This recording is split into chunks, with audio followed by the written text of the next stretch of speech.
السلام عليكم ورحمة الله وبركاته. النهاردة ان شاء الله اسعار الفراخ البيضة 19/4 في المحلات نازلة ب88،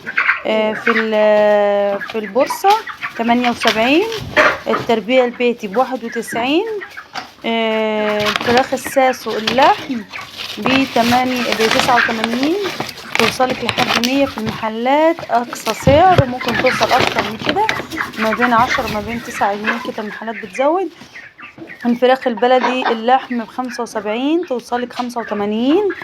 دي الكتكوت عمر يوم من 28 33 على حسب المكان. كتكوت الأهالي من 26 ل27 يوصلك 32. البط الفرنساوي ب14 عمر يوم ممكن لحد 16.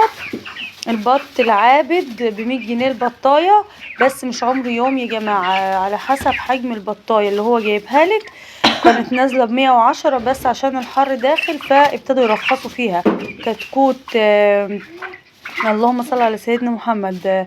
الكتكوت كتكوت الساسو من 14 ل16 جنيه. كتكوت البلدي من 7 ل8 جنيه. والبيض في اليومين دول البيض ابتدى ينزل خالص، والفراخ اللحم ابتدت تنزل خالص، والكتكوت ابتدى يغلى، والعلف نفس السعر اللي احنا كنا بنجيبه، ما بال العلف ايه زي ما هو.